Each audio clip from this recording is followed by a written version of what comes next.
Hello, hello. Welcome to N-Dowd Empire, where we take you from brokenness to breakthrough. If you're watching this on YouTube, make sure to hit that like button. Make sure to subscribe. Also hit that notification so you know exactly when we're coming on. Today, we're going to be talking with Jess, talking about body positivity, talking about food freedom. This is something that it literally affects everyone. So I'm really excited to have her on to discuss this topic. See you in a few.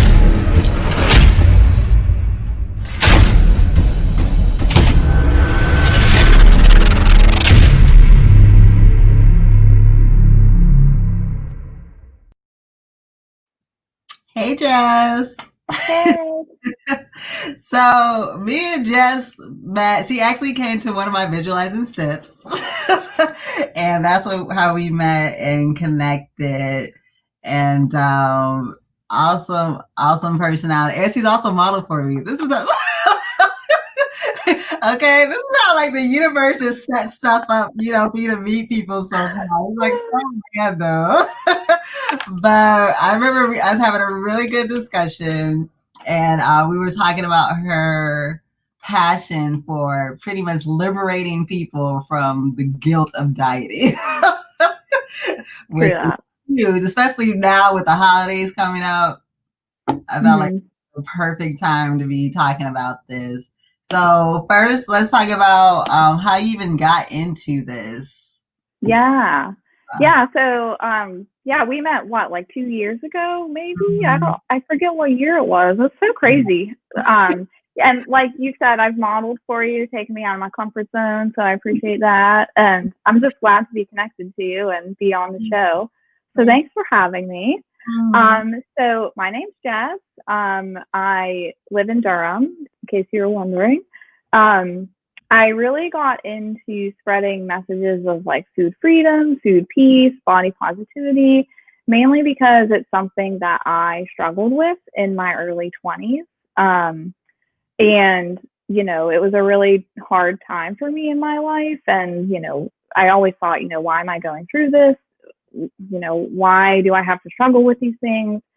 Um, and so while I was struggling with those things, I decided to kind of educate myself. So I went to the Institute for Integrative Nutrition. It's an online holistic health school. So I Mhm. earned my certification in holistic health and really kind of started to get to know my body and try to get out of like this diet binge eating phase, like start to appreciate my body more. Um, and so with that education, I decided to really start spreading my message. And, I realized that I went through all of that so I could help others. I don't think I went through that struggle to keep it inside and like be embarrassed about Mhm. it. I think I really went through it to help other women, other men. I mean, men can go through it too, Right, with their body image issues and like any kind of food issues that they have. So, right. So, you comfortable with talking about exactly what you were going through during that yeah. time? Oh, yeah. I'm an open book. I'll share whatever. Um, so, what in my early 20s, really what started me like looking at food a certain way and really like hating on my body was I started to see a trainer at a gym. And, this trainer was teaching me how to eat clean foods and how to like get rid of like the bad food, junk food in order Mhm. to transform your body and like lessen your body fat and like build more muscle. And like, he was good intention. Nothing that he did, made me my mindset shift. It was kind of me becoming obsessed with eating clean. And if I didn't eat clean, my body was not going to look good. Or, I was going to gain fat and like be ugly or whatever. Mhm. So I became super obsessed with clean food, like whole foods, I guess, as everyone would know them, like eating really only vegetables, fruit, clean protein sources, and like maybe rice. Like Mhm. eating very strictly like that. And eventually it got to a point where like it's kind of like I mean orthorexia really I think is what it was. And that's really where you're just obsessed with eating a certain way, and like you're scared to eat certain foods. Mm-hmm. So I was really restrictive. Like my diet was very strict. I wouldn't like eat past a certain time because, you know, you're not supposed to eat past 7 or whatever. So Mm-hmm. even if I was hungry at 7:02, Mm-hmm. I wouldn't eat. And I really was kind of starving my body. And when your body gets into this starvation mode, it thinks that there's no food available. So the next time that you eat something, your body is kind of like, hey man, like I don't know when I'm going to eat again because I've been starving. So, you Mm-hmm. know, I'm going to eat all this stuff to like hold me over because I don't, food is scarce. That's what your body is kind of like thinking. Mm-hmm. So because I was restricting so much, I eventually got into this binge eating cycle. Mm-hmm. So I would restrict myself to the point where at like whatever, 8 o'clock at night, I would be so hungry. I would just go eat everything and anything, like Right. anything in the pantry. I would hide food wrappers. Like if I was living with my family at the time, or if I had a roommate, I would like hide wrappers like in the trash, like so that they couldn't see what I was eating. Like, or Wow. I would bring like food to my bed, like into my bedroom, and like just pound food down to the point where I would be so full that Yeah. like I could feel like problems, like Yeah. breathing heavier, my stomach would be distended, like it was just not good for my digestive system. Yeah. And I knew that. It's like growing up, did you have any issues with food or your body and stuff like that? Um, Not so much with food, I don't think. Like we ate a pretty balanced diet, and like my parents were never restrictive. Like they were never like you can't eat a cookie or like whatever. And you Right. know, if we didn't like a certain vegetable, like they would make us try it, but they wouldn't make us eat it, like that kind Mhm. of thing. Mhm. Um, but I think like the growing up, it was more about like body image. I just and like I think that a lot of people talk negatively about their bodies or maybe other people's bodies, and they don't realize it because it's so Mhm. ingrained in their brain that like you have to look XYZ, and like if you don't look that way, ew.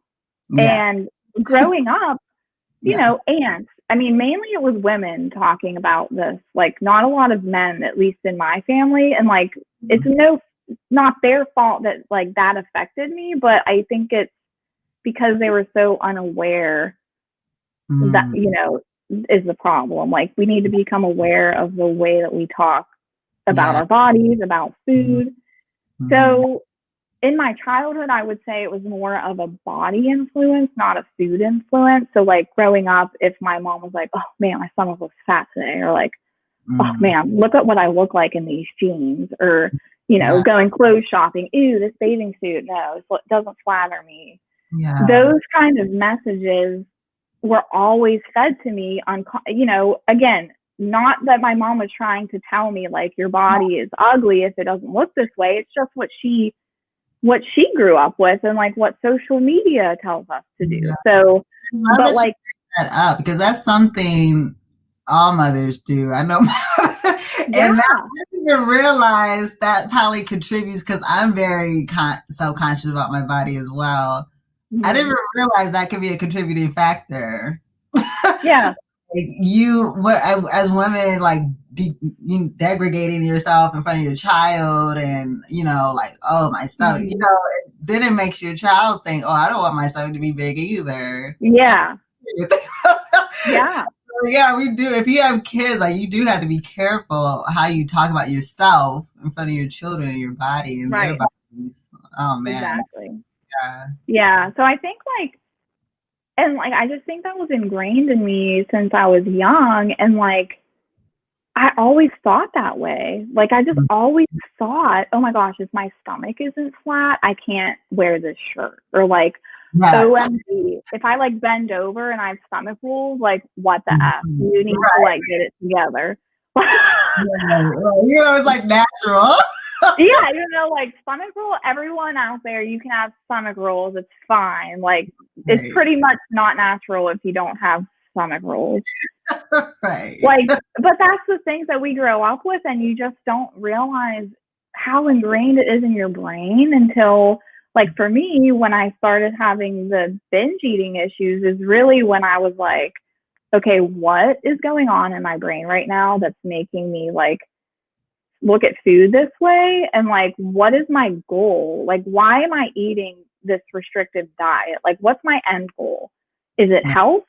Is it, is it because like I want to look like XYZ? Like, what is my goal with this? So I Mhm. think when it comes to food issues, you you really need to look and see like what's really driving them, you know, is Mhm. it really because you're trying to eat healthier? Like, which is totally fine, right? Let's eat more whole foods. Let's incorporate more vegetables into our diet. That's totally fine. But if you're eating in a way that feels super restrictive and you find yourself feeling guilty around food, having food anxiety if you go to a restaurant, OMG, what am I going to order? Like, I can't eat bread because carbs are bad.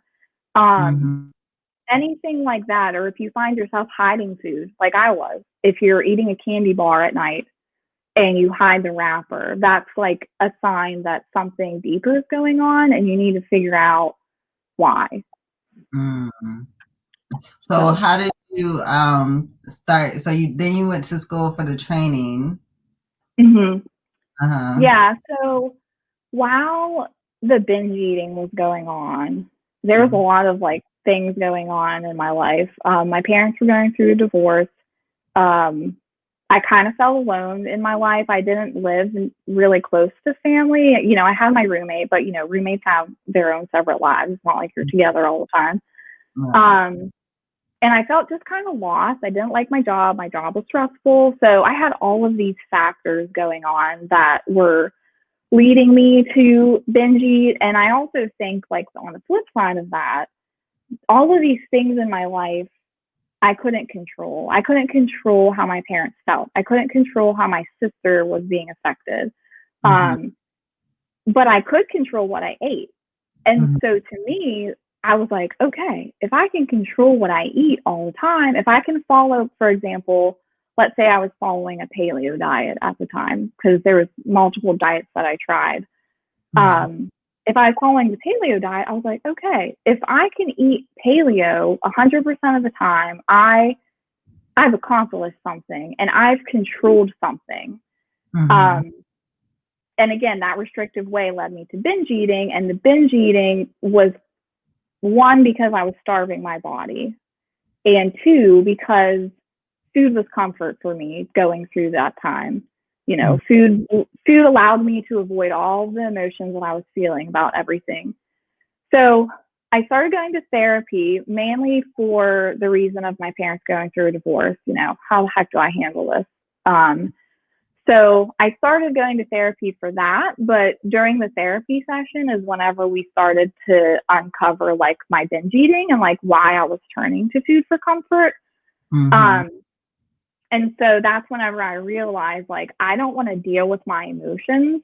And so instead of like journaling at night or like reading something or meditating, I would just go to the pantry and I would say, I don't care that I feel sad. I don't care. I don't want to feel this way. Like I was totally avoiding all of my negative emotions. So that I think like that emotional part of binge eating was kind of my wake up call. Like, oh my God, like you Yeah. can't keep eating to avoid all of your problems. Yeah. Um, They say so with that, people with eating disorders, I guess that is like the main thing. It's the one thing that they can control or feel like they can control in their lives, right? yeah. Mm. hmm Yeah, controlling the food you eat is like for someone who feels like they're out of control, maybe in other areas of life. That's the one thing that if they can eat like perfectly at, they feel okay. I have control back. I'm eating, super perfectly, whatever. Right. Um, so yeah, with therapy, I started addressing that, and then I went to IIN for short, Institute for Integrative Nutrition. So that was a year-long course where we learned about, how food affects your body, how just like a holistic view of your life, like what do your relationships look like? What does your career look like? How are your finances? Are they stressing you out? What are you putting into your body? How do you feel about it? So it really addressed just like your entire life. I mean, the main focus was food. The main modules of the course were food related. So like, if you eat dairy, how do you feel? If you eat grains, how do you feel? So it doesn't teach you one specific way to eat. It teaches you about your body. Like, be aware of how your body feels when you eat. And like, if you eat dairy and you feel fine, sweet, keep eating it. If you eat dairy and you feel crappy, okay, well, don't eat that. And if you want to eat it, eat it every so often. Don't eat it all the time. Like, don't fully restrict yourself from that food unless you have like major problems. So right? you're like teaching yourself like to be mindful as you're eating. Yeah. Like I'm really mindful just like in general. I never really tied it to eating as well, being mindful of myself as I'm eating. But yeah. Yeah. So after you did that, because I didn't even realize this was like a whole movement until I met you. Oh. Like a movement that's growing, yeah, from like food freedom and like all the guilt that's tied to dieting and exercising and looking a certain way. So, because I know in those kind of communities, let me tell you, I play with so many people who are on the whatever the no carb diet is, and like the latest, the only eat meat diet and all this other kind of stuff. Yeah. And like I'm vegan, but it was actually, I think, listening to you and this other woman that I met, because vegans are so judgmental. Sometimes, like my body, like my weakness is crab, and I decided I'll have crab now. Yeah. Feel like it, but I don't eat meat any other time because I don't want to. But when my body wants it, 'cause I think I remember you posting something one time, like if your body is saying like craving something, like just go ahead and eat it. Like what's the worst that's gonna happen? Right. Exactly. Yeah. Yeah. So, It's. Oh, sorry. Go ahead. no, I was gonna tell you to speak more about that, like the whole guilt around all these diets and food and stuff. Yeah, so I think like fad diet, I mean, there's so many diets still out there, and one tells you to eat this, one tells you to eat that. And it's not that the person who created the diet is like bad intention. They want to help people and guide them. But the problem is the person who wrote the diet, maybe the diet works for them and like they feel amazing on that diet, but then for you, for example, it might not work. You might feel like crap. And so if you're trying to follow a specific diet and you're simply just looking at the list of foods you can eat and you're not paying attention to how your body feels when you eat those foods, then there's going to be a problem, right? Because you're going to have low energy. Maybe your digestion is off.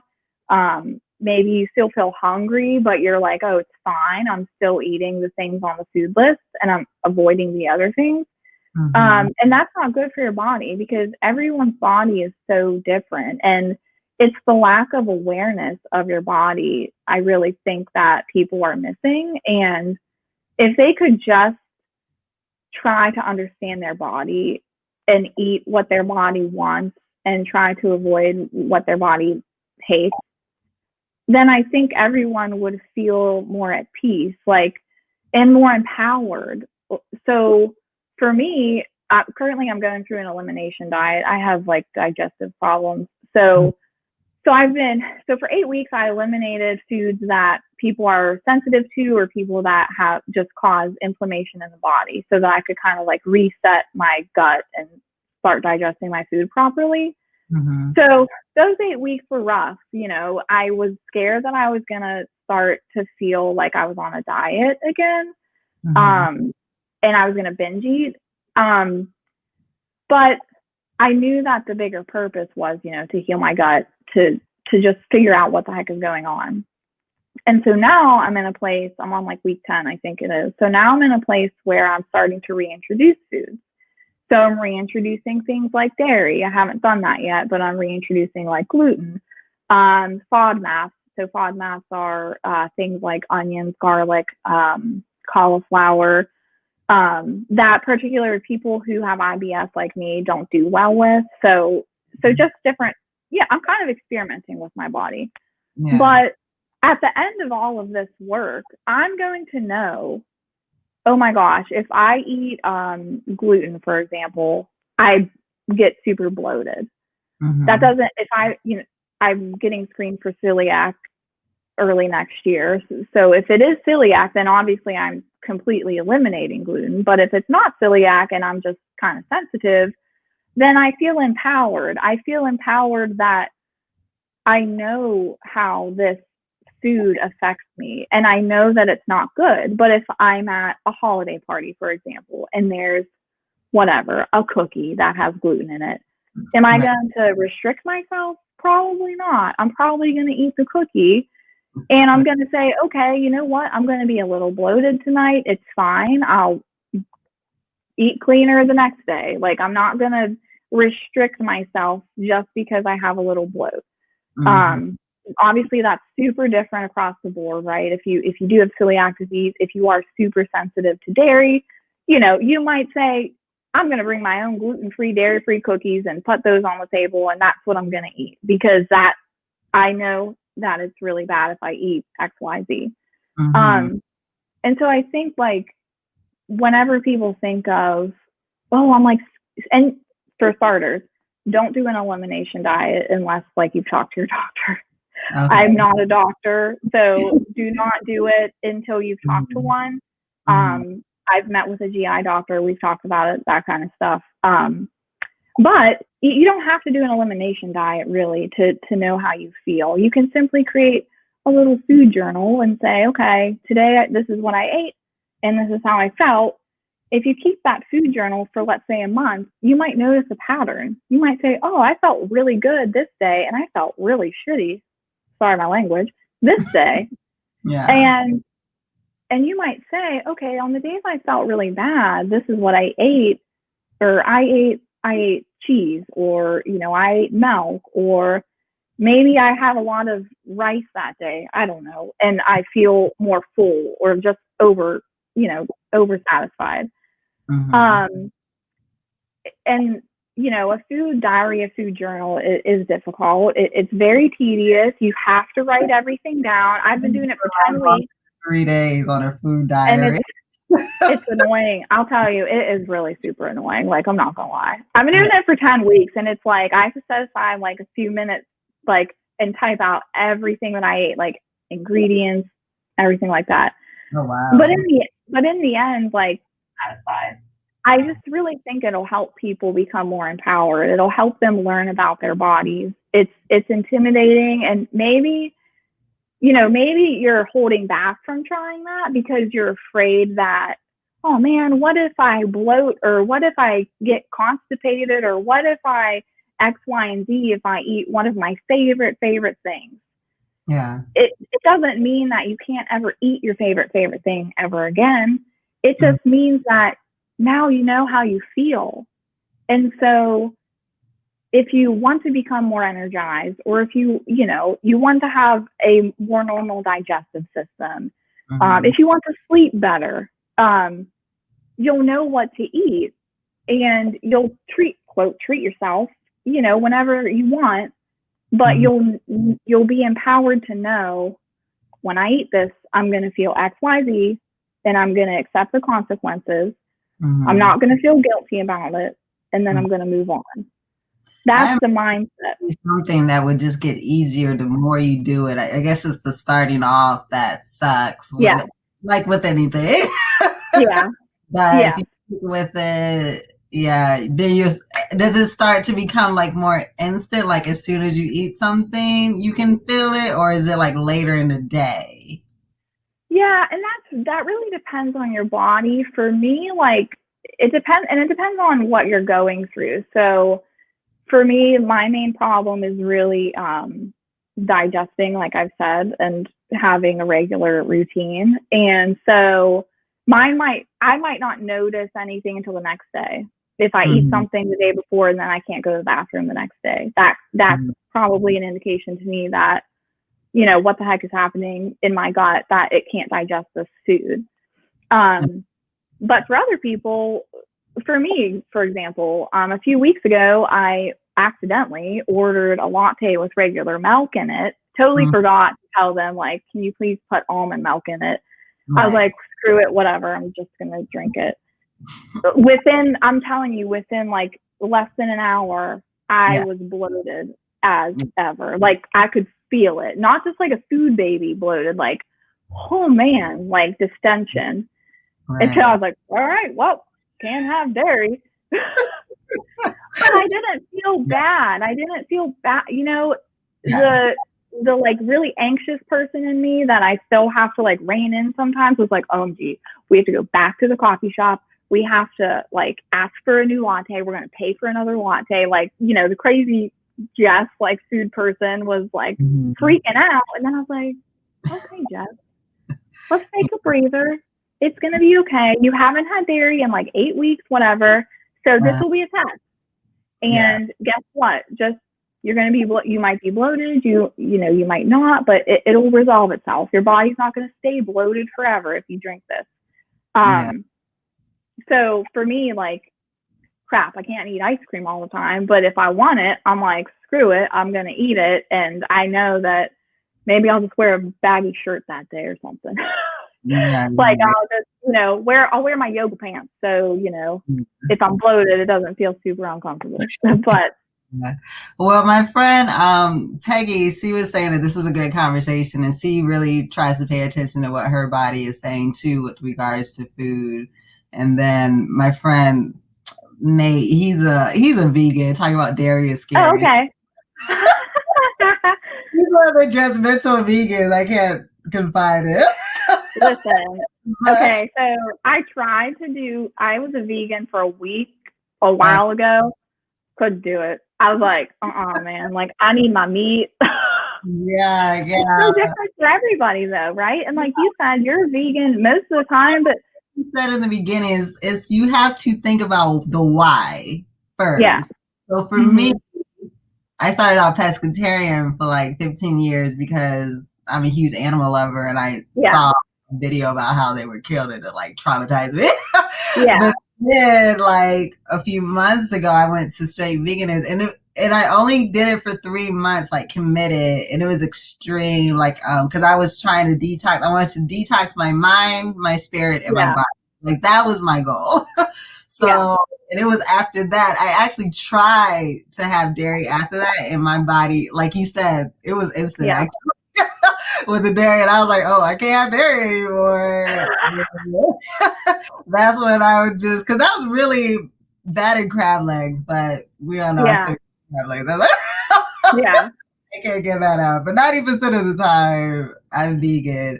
So Yeah. about body positivity, Yeah. how did you get to a place where you're not critiquing everything on your body? Yeah. Yeah. That's a good question. So, yeah, like before I could even address like my food issues, I really had to first address, like you were saying, like the why behind the food issues. So it kind of like was my first step to healing both the relationship with my body and food, was saying, okay, what why do I feel this way about my body? Why do I Mhm. want it to look a certain way? And like, am I truly going to be happy if I achieve this goal that I'm like aiming for? So Mhm. for me, I had that trainer, as I said, I was like working out a lot. I was really trying to eat clean. And like the whole goal was like, so I could look super toned and super fit in a freaking bikini like that I wore like what 3 months, not even 3 months out of the year. Yeah. So, and again, that goes back to growing up, going to the beach and hearing people make fun of other people wearing a bikini. Like, make fun of, oh, that woman shouldn't be wearing that outfit. And Mm-hmm. I mean, that's honestly where it all started. And like, and so for me, I'm like, man, I can't wear a bikini in front of my family if I wear XYZ. And like, again, they're Right. not telling you you need to lose weight, you need to look a certain way. That's Mm-hmm. the thing that was ingrained in my brain after watching their words and watching how they treated other people in their body. Mm-hmm. Um, and so that was my goal. I was like, okay, I need to look like this if I want to wear this outfit, if I want to wear this bikini. Um, and so I would literally like just stare at myself in the mirror, like going clothes shopping. Like I would never find anything I like to wear because I would be picking apart my body left and right. Bathing suit shopping was like a nightmare. Like, and it, you know, I kind of avoided it. But what I did really to address my relationship with my body was I really had to kind of turn off the social media, like unfollow, for example, like anyone who was promoting looking a certain way, like, oh, look at my muscles, or like, hey, this detox program will help you lose belly fat, or hey, my workout routine will give you the perfect perky butt. All of those messages that we still see in the diet industry today, I had to stop looking at them and you know, stop believing in them. Mm-hmm. And I had to believe that I'm beautiful no matter what I look like, no matter if I have stomach rolls or if my butt is not super perky, if I have cellulite. My gosh, I think everyone has cellulite. Why am Uh-huh. I trying to get rid of it? You can't get rid of it unless, I don't know. I don't really think you can. Oh, child. So, like, and Mm-hmm. I really, what helped me was, um, like journaling and meditating to like body love type meditations. I use Insight Timer. It's a meditation app, and they have like you could search for topics, and so there's one about like self love, body positivity, that sort of thing. And honestly, really, my therapy probably helped me too. Like talking about it, it's you can't go through it alone. It's a lot to take on yourself, and so I think once I started like researching more about body positivity and body image issues, I found this whole community on social media. Even like I don't Mm-hmm. even have to talk like a person who posts a quote or whatever or something they're struggling with.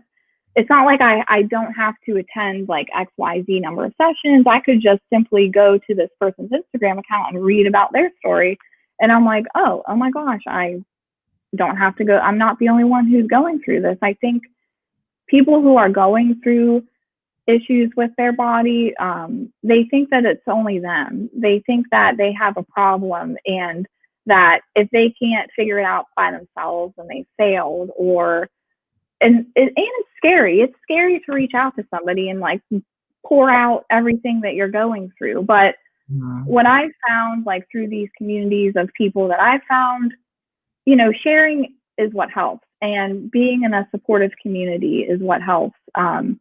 And so yeah, so I think like one would be okay, let me like you were kind of saying, like reset my spirit, reset my mind. Let me write stuff out in a journal. What is my struggle? Where do I want to go? And like how do I want to feel about my body eventually? And then Mm-hmm. research, okay, where is there a website that I could go to and like read more about this? Is there someone on Instagram I can follow that posts about this that's inspiring for me? Is there a book that I can read? I think I read a book called like Body Positivity, Body Love, I think is the name of it. And so doing stuff like that for yourself, addressing the problem, not ignoring it like I did for so long, but addressing it head on and not feeling shameful that you may need to reach out to somebody for help because, you know, we're all here to help. You know, we're not here to judge. We're here to help you become better and help take care of yourself. So Yeah. I think that's important for people.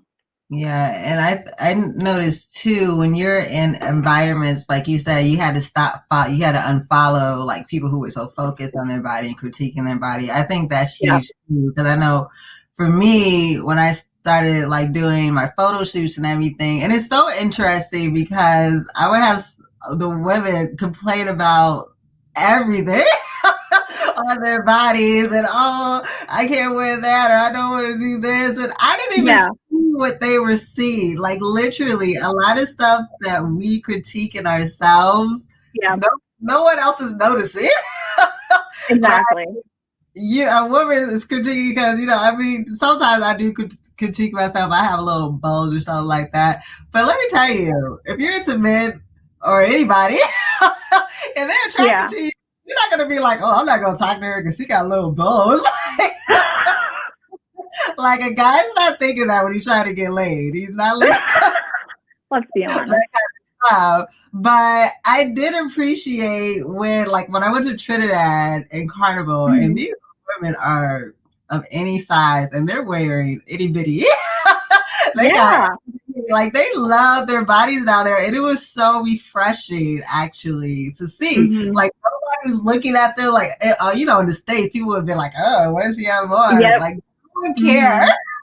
Yep. It was not a big deal, and Yep. I just love that. I don't know if that's like usually in all Caribbeans, but I know in Trinidad when I went down to Carnival, that was big. And then Yeah. when I went to Cancun, I went to this Topless Resort, and I'm so kind because I got real tits.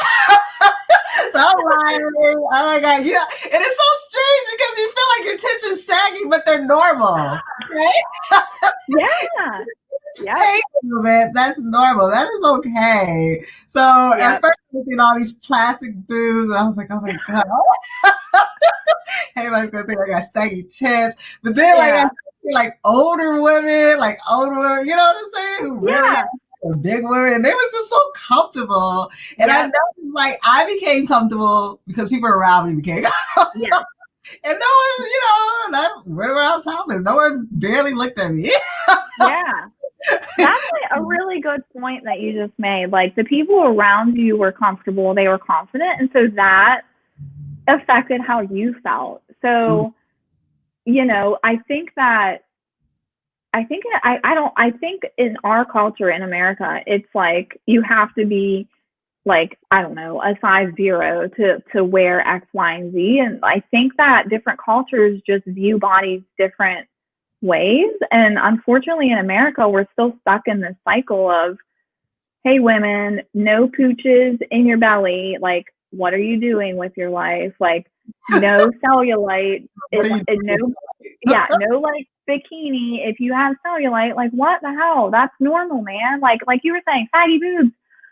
Let me tell you, was so liberating for me. Okay, so I was like you, and I was like always paranoid about how my boobs looked because I was like, oh my god, do they look perky in this bathing suit? Do they look saggy? Like, do I look like an old woman? right?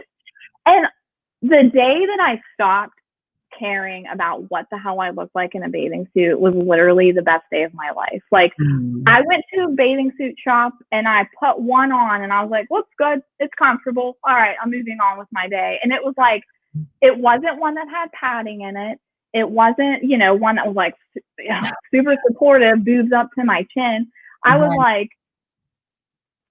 it was like a sports bra basically without no padding, whatever. You can see my nipples. That's another thing. I have freaking nipples. Who gives a shit? Like if you see my nipples through my shirt, I'm not an alien. I don't know what you want me to say.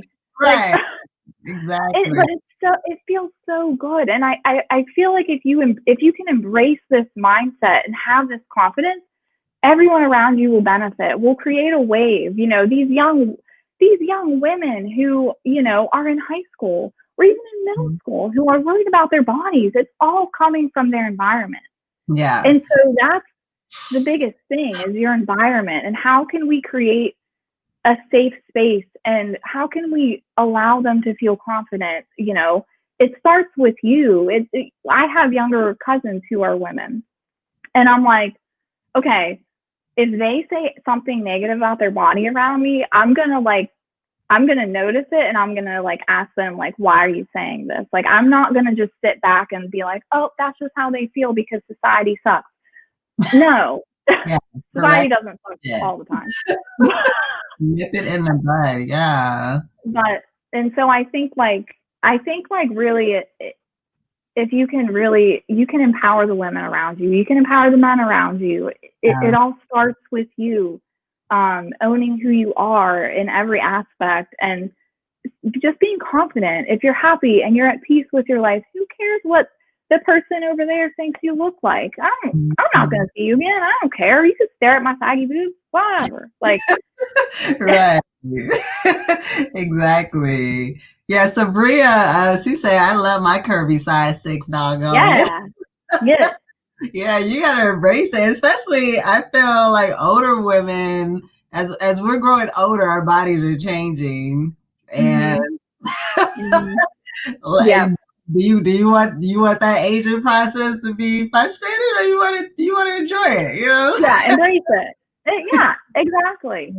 And like too, I mean, I think about, I see quotes like this all the time or whatever, like, on your tombstone, no one's gonna say, oh, she was the girl with a 6-pack or she was the woman with a nice butt. Like, Right. that's not what people see. Like,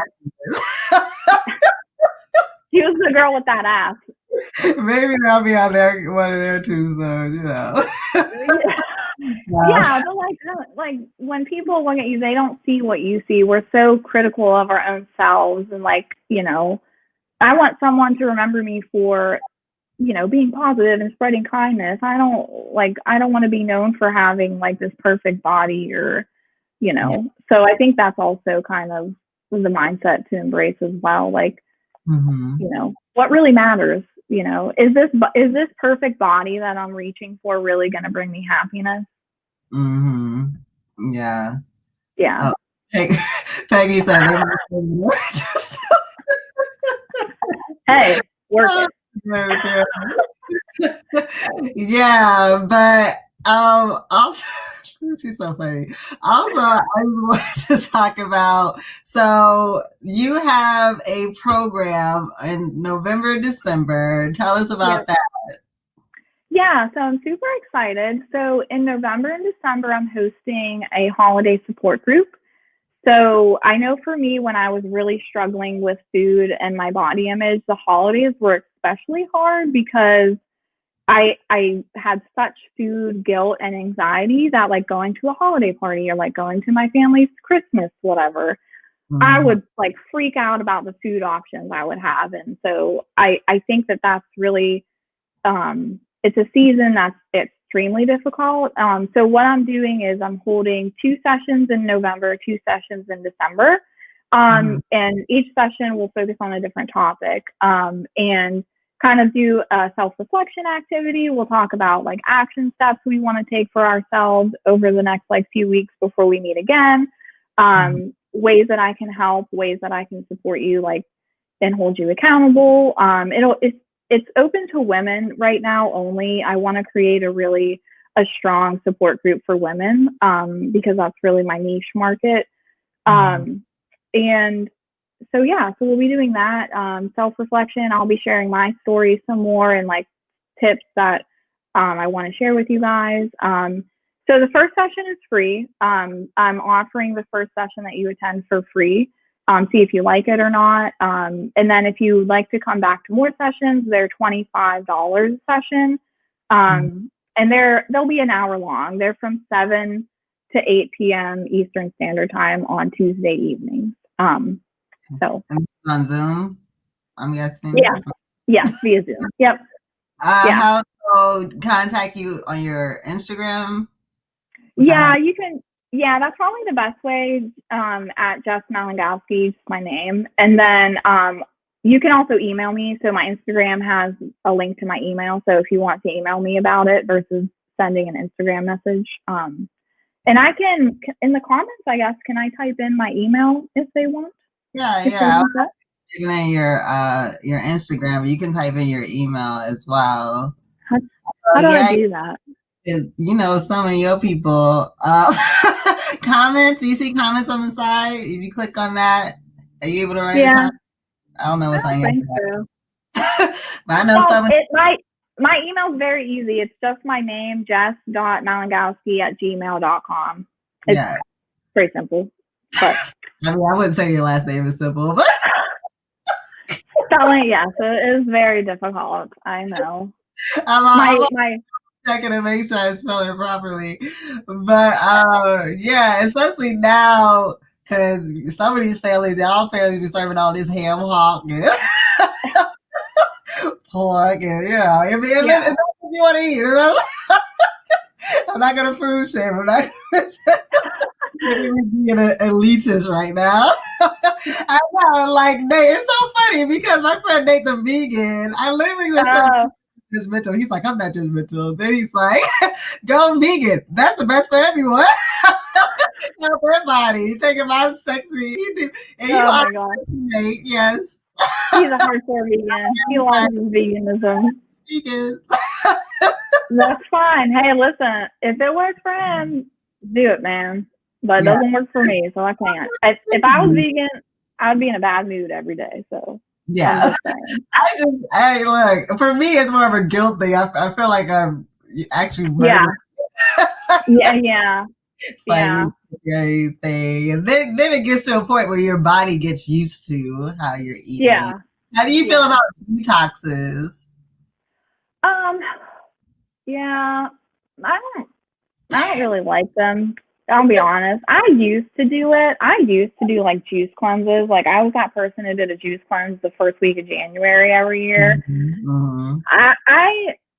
I mean, I wouldn't recommend them, to be honest. Like I think that so like juice cleanses, like the ones that I did, it was literally 6 juices a day and only juice. I think if you wanted to like reset your body, like after the holidays, for example, maybe you just, want to kind of like reset and start eating more whole foods again.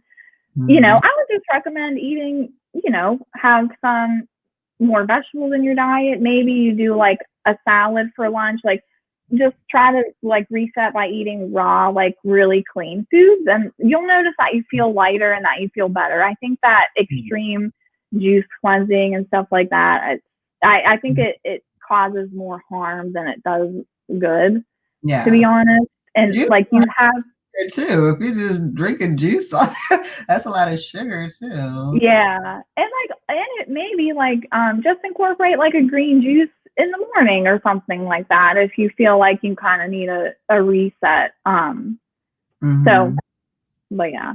Yeah. Peggy said, my aunt who prepares vegans would do it for me. I think I do be vegan. I do choose vegan options when possible. Yeah, it's a good. I like it. When I was doing it as the Dr. Savy vegan, it did like I felt really cleansed out. Yeah. Yeah. So, but juice, I gotta understand just a juice diet, like you're pretty much starving yourself. And there's another one people are doing where it's like apple cider vinegar with lime or something. I don't know. Lemon. Yeah. Where they're pretty much starving themselves. Yeah, and I see a comment that says like I do a juice cleanse for 3 days and only when I feel like I need it. And that's a good point too. Like, when I used to juice cleanse, I also did a 3-day juice cleanse. And like, but if I got to like day 3 and I felt like you were saying like I'm starving myself, or it's the reward is no longer there, it's more of like a risk type thing, I guess, like benefit versus, I don't know what the word you would use. But yeah, then I'd stop and I'd say, okay, clearly like I can't keep doing this for a whole 3 days. So I'm just going to slowly add back like real food, and I'm not going to juice, for this whole entire 3rd day. So I think that it's just another thing. Being conscious about your body, like whatever you can do what works for you, but just be conscious of your body. And another good example for that, like I remember this one woman, for some reason, she was only eating protein bars and like cheese sticks and meat sticks. I don't know. She was on like some high protein thing. All she was eating, and she did not pay attention. And she kept, I remember her telling me like she was feeling lightheaded and stuff like that. I remember we were walking through the airport and she straight up passed out. So it's like one of those things where if you're going to do these detoxes, if you're going to do, whatever you decide to do, be, like Jess was saying, be conscious of your body, be aware, like, okay, when it gets to a point where you like you might pass out or something like that, then maybe that's the time to like take a break or whatever. Yeah, Um, oh, exactly. I'm in a juice bar. Yeah, down in Texas. I think they put vegetables. It's not just fruit. It's like a whole bunch of stuff. I think they juice. Yeah, Mm-hmm. yeah. And another thing that I'll say too about, because you did mention the apple cider vinegar and like lemon water. Yeah, yeah. I drink hot lemon water with apple cider vinegar every morning. Just Mm-hmm. that's the first thing I drink every morning. It helps my digestion. It helps me feel kind of like, not that I ate bad the prior day, but it kind of like sets the tone for the day. I don't, but Mm-hmm. that's what I do every day. It's just I drink that first thing. I drink water first thing in the morning. I don't drink my coffee first thing, for example. So that's also important. Having a morning habit like that would help you too. Yeah, that's true. I did read that the first thing you should do in the morning is like drink water or tea Yeah. or I guess Yeah. what setting your body straight or something. Yeah. Yeah. What It is kind of helps. it? Yeah. Yeah. It kind of helps to detox and like start Okay. things moving in the morning. So that's what Oh. I like to do. Well, we have come to the end of our line. That was my fast. I know. Thank you so much for doing this with us. And you guys, her Instagram handle is in the comments. I'll put it on the Facebook comments too. I think it just went to YouTube comments. Okay. So you'll be able to reach out there and also follow her. Jess posts some really motivational content and really helps you think about, looking at things in a different way as far as relationship with food and how we look at our bodies and stuff like that. So Yeah. thank you, Jess. Hope we can get together soon. Yeah, thanks for having me. I'm so happy to be here. And yeah, if anyone has any like follow-up questions or whatever, find me on Instagram. I'm happy to talk further about whatever. So yeah. Mm-hmm. Bye, guys. Bye.